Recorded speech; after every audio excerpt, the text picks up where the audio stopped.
Buenos días, compañeros y compañeras de los diferentes medios. Héctor Tlatepa, de Puntos Suspensivos Radio, Puntos Suspensivos Comunicación. Buenos días también a todos los aquí presentes, secretario, subsecretario y demás. Señor presidente, le comento que llevo ya prácticamente el 8 de abril, 3 meses sin poder preguntar, lo cual no es un reclamo, simple y sencillamente lo comento porque desde que tuve la oportunidad de preguntar la primera vez, que fue en noviembre del año pasado, varios temas han quedado pendientes y que hasta ahora no hemos tenido ninguna respuesta. Rápidamente nada más le comento, no espero ahorita que sea la respuesta, nada más un pequeño recordatorio. El primero fue de que le habíamos preguntado que de qué forma se está usted asegurando que el apoyo a los IEMS llegue. Hasta el día de hoy no ha habido ninguna respuesta de parte ni del gobierno, de la doctora Claudia Sheinbaum, ni de la directora Silvia Estela Jurado. Cabe mencionar que nosotros como medio nos hemos puesto en contacto con su secretaria, su asistente, y desde enero nos han dicho que pronto nos recibirá y no nos han podido recibir, porque queríamos, pues, lo que trajimos aquí a la mañanera, pues con ella directamente, ¿no? Preguntarle qué respuesta nos daba. Pero hasta el día de hoy, bueno, ahorita sí entendemos que por todo el problema del coronavirus, pues a lo mejor no, pero no nos han recibido. Otro punto fue el canciller Marcelo Ebrard se comprometió a pagarles a los jubilados pensionados del servicio exterior el aumento que desde hace ya 2 años se les otorgó, precisamente ahora en abril. Y a estos trabajadores jubilados no les ha llegado hasta el día de hoy nada. Él dijo que en el 2020, porque también eso fue en noviembre, diciembre del año pasado, y él dijo que en el 2020 lo iba a ver, que era un presupuesto que todavía no estaba contemplado, porque tampoco era mucho, y que en este año, pero hasta el día de hoy tampoco nos han resuelto nada. En relación a Mexicana de Aviación, ¿qué acciones está haciendo su gobierno para ayudar a las 1,400 personas que quedaron desempleadas en el 2010? Tampoco ha habido respuesta. Aprovechando la coyuntura, Ricardo del Valle declaró que se van a incorporar a Aeroméxico en 2020. Sin embargo, la problemática viene desde 2010 sin que hasta el momento se haya resuelto. En el caso del Sindicato Mexicano de Electricistas, hay una demanda para reponer el proceso electoral, ya que hubo un cúmulo de irregularidades. Sin embargo, hasta el día de hoy no hay ninguna solución. Existe riesgo de que se dé el siguiente proceso, que también ya es ahora en abril, está programado para el 15, sin resolver que está demandado. Usted comentó también que le pediría a la secretaria del Trabajo, Luisa María Albores, y a la secretaria de Gobernación, Olga Sánchez Cordero, acordar una reunión con los grupos en conflicto y que hasta ahora pues no se ha dado. Y el día de hoy, bueno, le traigo una propuesta. Es con respecto al tema de nuestros niños y niñas y el tipo de educación que están recibiendo todos los días. Y para esto quiero citar al doctor psicoanalista José Antonio Lara Peinado. Él dice que si hay una víctima relacionada a la guerra que se establece contra el narco, relacionada al olvido, a la educación, a miles de cosas, si hay una víctima son nuestros niños y niñas de este país. Estos niños y niñas son el síntoma de una sociedad que pareciera no querer escuchar qué es lo que está pasando en nuestro país. El doctor José Antonio Lara Peinado, autor del libro y la investigación Cómo trabajar con niños agresivos inmersos en la violencia y la delincuencia en México, realizó junto a otros investigadores este trabajo que le llevó 4 años. Su elaboración se realizó en la zona caliente de los estados de Michoacán, Guerrero, Tamaulipas, Sinaloa, Chihuahua, Veracruz y Estado de México.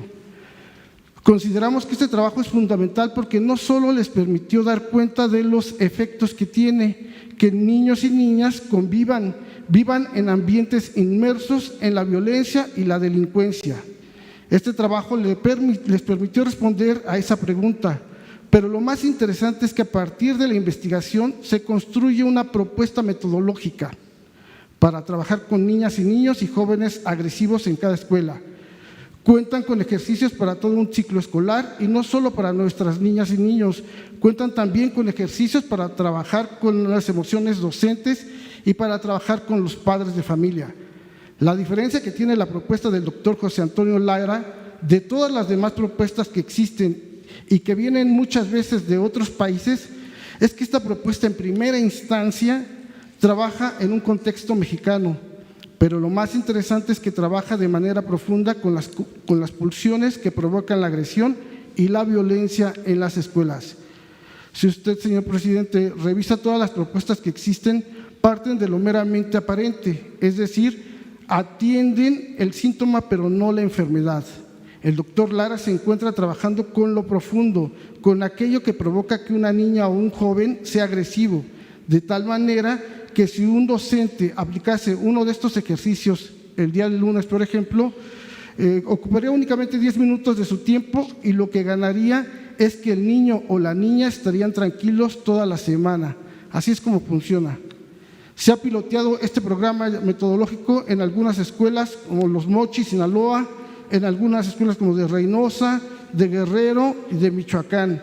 Y a partir de que se trabajó esta propuesta metodológica, no han aparecido problemas ni rasgos de violencia, ni rasgos de agresión, de tal manera que esa es la importancia que tiene este trabajo, que incluso ha llamado la atención de países como Perú, Colombia y Ecuador. Y cualquiera de los de aquí presentes lo puede verificar, ya que incluso en las próximas semanas el doctor estará en aquellos países presentando este importante trabajo, porque esos países están interesados en aplicar esta propuesta metodológica a sus escuelas de educación inicial. Espero que aquí en México reciban y permitan al doctor y a su equipo de investigadores presentar esta propuesta metodológica, que es novedosa y, como ya se ha comprobado, de aplicarse, se pueden evitar hechos tan lamentables como los ocurridos en Torreón, en Chihuahua o en Monterrey. Se puede trabajar de manera seria y profunda con la agresión y con las emociones de los involucrados en el proceso. Hoy hacemos un llamado a usted, señor presidente, y también aprovechando, pues, un llamado a los secretarios tanto de Educación y aprovechando que está aquí el secretario de Salud, pues para que le den la oportunidad al profesor. Él está dispuesto. Aquí traigo pues el trabajo y con la propuesta metodológica por si les interesa, y que nos gustaría que usted pudiera dar un punto de vista.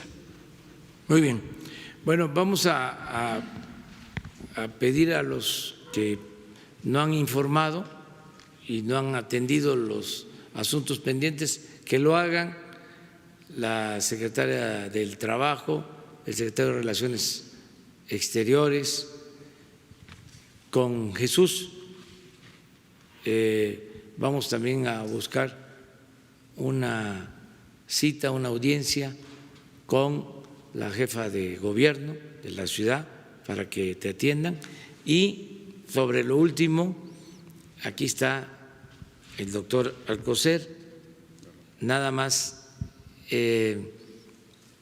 Platican ahora y a ver si pasando la emergencia ya se le da atención especial.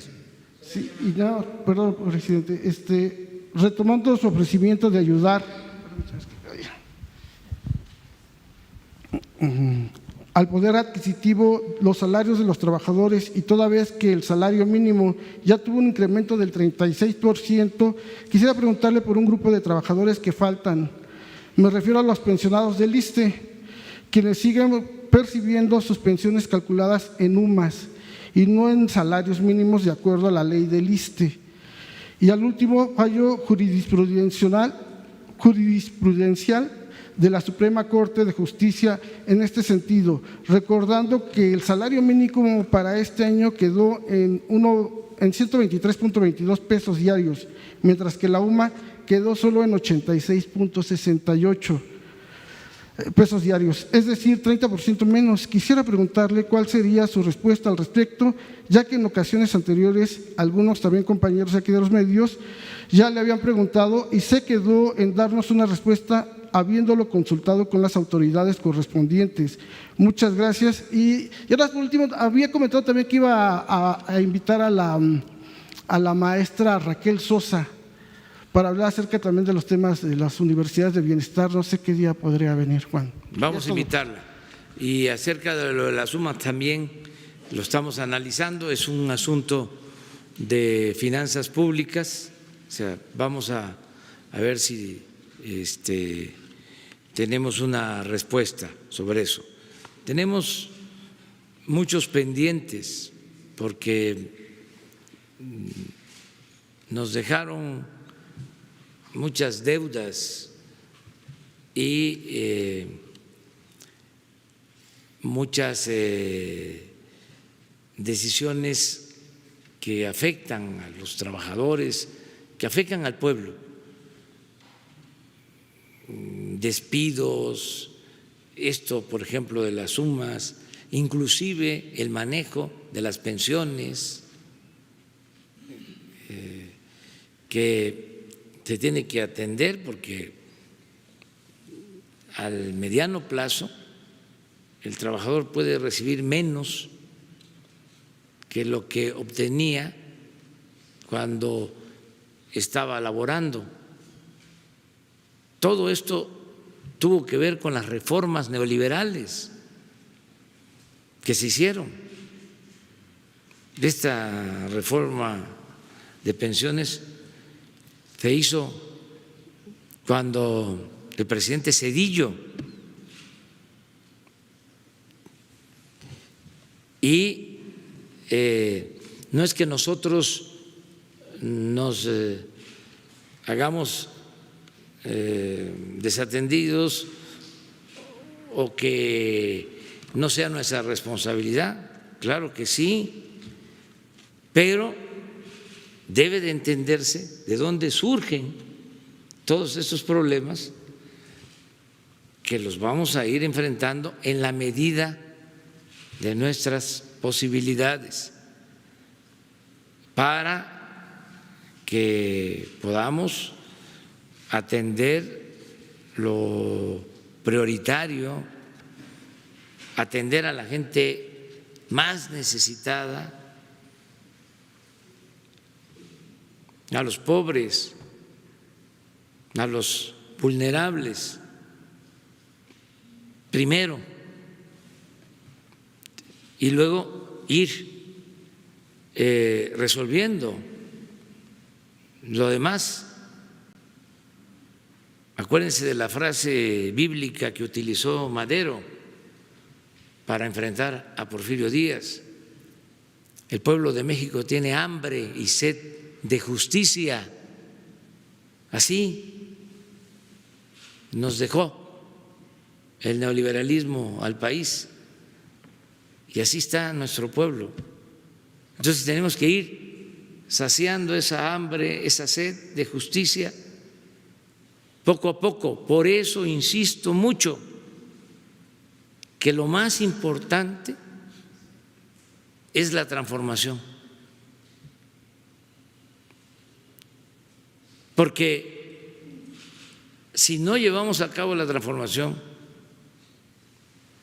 si se imponen los reaccionarios,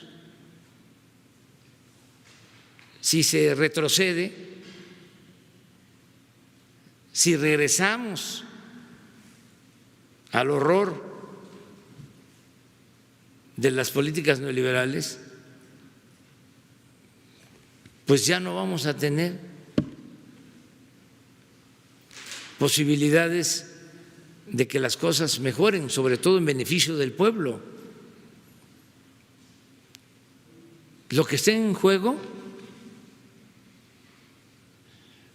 no es solo el vencer ante el coronavirus, no solo es reactivar la economía, lo que está en juego es la transformación de México. Por eso, hablando con claridad, los que no quieren la transformación, los que quieren mantener los privilegios del mismo régimen de corrupción, de injusticias,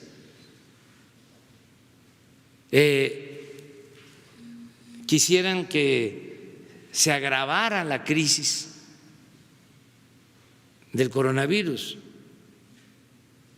No alcanzan a decirlo abiertamente, porque pues su doctrina es la hipocresía.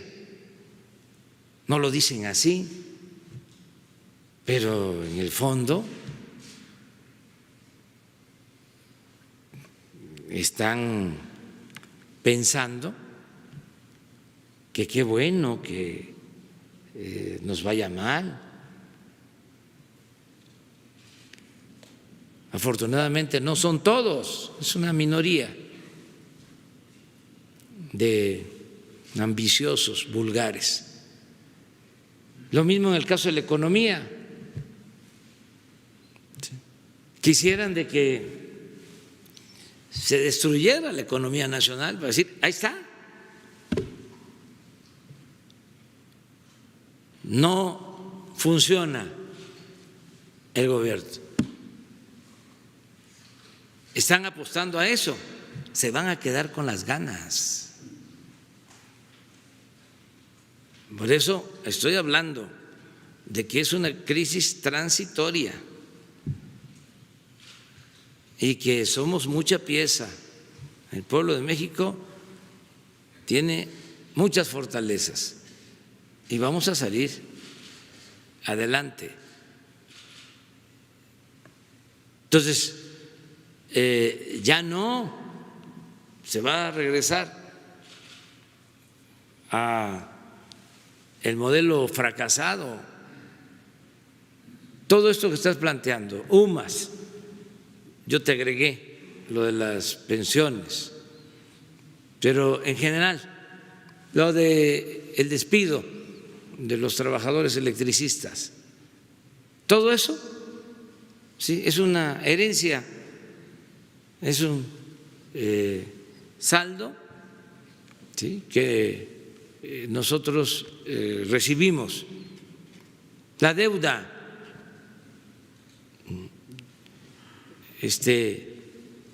creció en el periodo neoliberal como nunca. Se tuvieron los precios del petróleo más altos que se hayan tenido en la historia desde 1901, que empezó a perforarse el primer pozo petrolero en Ébano, San Luis Potosí. Desde 1901 no se habían tenido precios del petróleo como los que se tuvieron en el periodo de gobierno del presidente Calderón, hasta $100 barril. Imagínense cómo está ahora. Pero aún así, en ese periodo aumentó la deuda pública 200%. ¿A dónde fue todo el dinero?